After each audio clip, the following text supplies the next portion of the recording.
This GlobalOps report provides an in-depth narrative of the events unfolding in the Eastern Mediterranean and their global implications. In the face of escalating tensions and violence in the region, the United States has initiated a bold military response to support its ally, Israel.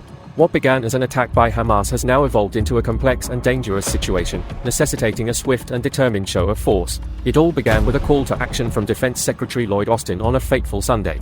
As the sun cast its early morning rays over the Eastern Mediterranean, Austin made a critical decision. He ordered the deployment of the USS Gerald R. Ford, the crown jewel of the U.S. Navy's fleet and its most advanced aircraft carrier, to the turbulent waters of the region. The Ford, accompanied by its crew of 5,000 and a formidable deck of warplanes, set sail with a mission clear in its purpose, to be ready for anything. From the decks of this modern marvel, the U.S. military was poised to interdict potential weapon shipments to Hamas and conduct critical surveillance operations. It was a resounding message to all observers that the United States was committed to maintaining regional stability. As the situation unfolded, a somber reality emerged.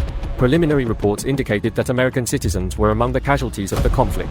The numbers were fluid, and the news was heartbreaking. Several American lives were lost, while others remained missing, their fate uncertain. Most of those affected were dual US-Israeli citizens, and the toll weighed heavily on the hearts of policymakers. The response went beyond the mighty Ford. The United States dispatched the cruiser USS Normandy and a fleet of destroyers to bolster the naval presence in the region.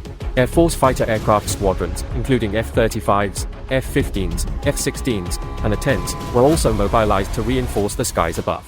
Simultaneously, President Joe Biden and Israeli Prime Minister Benjamin Netanyahu engaged in a high-stakes telephone call. They discussed the troubling development of Hamas taking hostages, including entire families, the elderly, and young children. Their conversation underscored the importance of unity in the face of brutal atrocities. President Biden assured Netanyahu of ongoing diplomatic efforts and pledged additional assistance for Israeli forces, including the timely delivery of much-needed equipment and munitions. The deployment of U.S. assets in the Eastern Mediterranean had far-reaching implications. It served as a powerful deterrent to further escalation and sent a clear message of unwavering support to Israel, key ally in the region.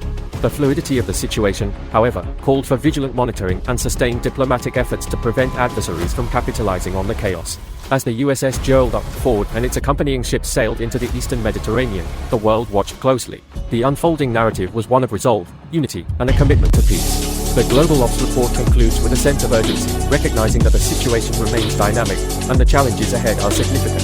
The international community must stand united and work tirelessly to restore stability to the Eastern Mediterranean.